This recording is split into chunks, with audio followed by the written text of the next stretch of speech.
আজ স্কুল থেকে ফেরার পথে বাজারে টাটকা টাটকা সবজিগুলো দেখে আমিও কিছু সবজি নিলাম। শীতকালে টাটকা টাটকা সবজিগুলো দেখেই খেতে লোভ হয়। কত সুন্দর সুন্দর দেখুন, সবুজ সবুজ কাঁচা লঙ্কা, ধনেপাতা, টমেটো। আবার আজ আমি বেগুন কিনেছি, বেগুনের খাগিনা বানাবো।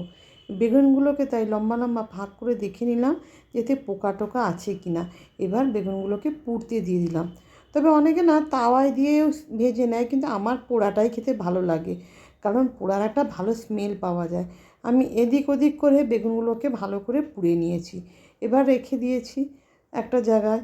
আর বেগুনটা ঠান্ডা হোক, ঠান্ডা হওয়ার পরে বেগুনটাকে ছাড়িয়ে নেব, গরম গরম তো আর ছাড়ানো যাবে না। আর এই সবজিগুলোও নিয়ে নিয়েছি, দেখুন টাটকা টাটকা সবজি আজকেই কিনলাম। এবার বেগুনটা আস্তে আস্তে করে ছাড়িয়ে নিচ্ছি। বেগুনগুলো ঠান্ডা হয়ে গেলে দেখবেন ছাড়াতেও বেশ ভালো লাগে, আর সহজে ছিঁড়েও যায়। গায়ের কালো কালো ময়লাগুলো ঠিক করে ছাড়িয়ে নিতে হবে, নাহলে আমার বাচ্চারা যা খুঁতখুঁতে কেউ খাবে না। এগুলো ছাড়ানো হয়ে গেল, এবার রেখে দিচ্ছি। এবার দেখেন আদাটা দিলাম, আদাটা একটু হামানদিস্তায় কুচিয়ে নেব।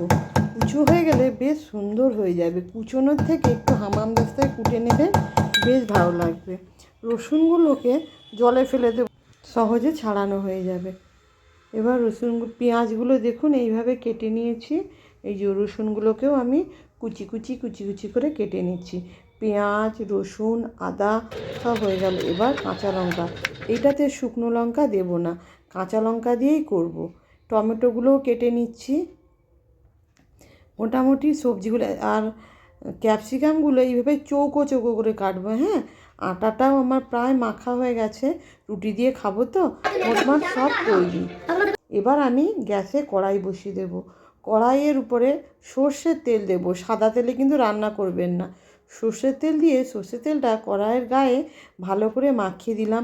একটু গোটা জিরা আর একটু সাদা রসুন ফোড়নে দিয়ে দিলাম, দিয়ে ভাজতে থাকবো যতক্ষণ না লাল লাল হয়ে যায়।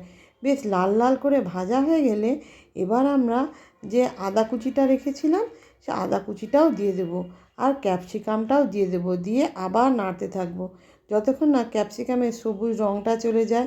টমেটোও দিয়ে দিলাম, টমেটোগুলো গলা পর্যন্ত এইভাবে নাড়তে থাকবো। সব সবজিগুলো দেখুন কত সুন্দর লাগছে, টমেটোটা প্রায় গলে চলে এসেছে। এবার যে মটরশুঁটি ছাড়ানো ছিল সেটাও দিয়ে দিলাম, পেঁয়াজগুলোও দিয়ে দিলাম, দিয়ে আবার আস্তে আস্তে আস্তে আস্তে নাড়াতে থাকবো এইভাবে। এবার নাড়াবার সময় এবার একটু নুন দিয়ে দিলাম, আর কি করব, কাশ্মীরি লঙ্কা গুঁড়ো একটু দিয়ে দিলাম। কাশ্মীরি লঙ্কা গুঁড়োটা শুধু কালার করার জন্যই দিলাম। দিয়ে আবার এইভাবে নাড়তে থাকুন, ভাজা ভাজা হয়ে যাক সব মশলাগুলো। কাঁচা লঙ্কাগুলো এবার দিয়ে দিন। কাশ্মীরি লঙ্কা গুঁড়োতে তো আর ঝাল হয় না, ওটা কালারের জন্যই দিলাম। কাঁচা লঙ্কাটা তবে নিশ্চয়ই যে যার স্বাদ মতো দেবেন, কারণ আমি বেগুন ভর্তাতে একটু ঝাল ঝাল খেতেই ভালোবাসি, আর রুটির সাথে খাবো তো, তাই একটু ঝাল ঝাল করেই দিই। এবার একটা ডিম কি করব, ফেটে ওতে দিয়ে দেব, দিয়ে একটু অপেক্ষা করবেন ডিমটা যেন সাদা অংশটা ভাজা হয়ে যায়। একটু অপেক্ষা করার পরে ডিমটা সাদাটা ভাজা হয়ে গেলে এবার আপনি ভুজিয়ার মতো করে নেবেন। দিয়ে বেগুনটা আছে, যে বেগুনটা ছাড়িয়ে রেখেছিলাম সে বেগুনটা ওই ভর্তাতে দিয়ে দেব, দিয়ে এইভাবে আস্তে আস্তে করে সব জিনিসটা মাখিয়ে নেব। একটু সব মশলাটাই ভাজা ভাজা করে নেবেন। তবে হ্যাঁ, অবশ্যই লো ফ্লেম থেকে মিডিয়াম ফ্লেমে করবেন, হাই ফ্লেমে করবেন না, তাহলে মশলাগুলো ঠিকঠাক, সবজিগুলো ঠিকঠাক ভাজাও হবে না, আবার পুড়ে যাওয়ারও সম্ভাবনা থাকে। তাই এই ধরনের ভাজাভাজিগুলো সবসময় একটু মিডিয়াম ফ্লেমে করাই ভালো। এইভাবে দেখুন আস্তে আস্তে ভাজা হয়ে যাচ্ছে, খুব বেশি তেলেরও প্রয়োজন নেই, আর খুব বেশি তেল আমি দিয়েও না। এবার আমার বেগুনের খাগিনা প্রায় প্রস্তুত। আপনারা এই শীতকালে অবশ্যই একবার ট্রাই করে দেখবেন। এবার আমি ধনেপাতা কুচিগুলোও দিয়ে দিলাম, দিয়ে বেশ ভালো করে সব কিছু মিক্সড করে নেব।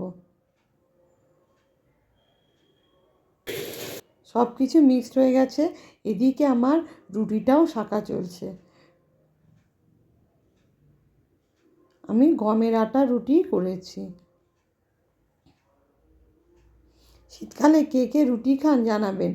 আমাদের বাড়িতে প্রায় শীতকালে রুটি হয়। শীতকালে রাতে ভাতটা খাওয়াই যায় না, এমনিতেই যা ঠান্ডা। তো আমার মোটামুটি রুটিগুলো হয়ে গেছে, আমার বেগুনের খাগিনাও প্রস্তুত।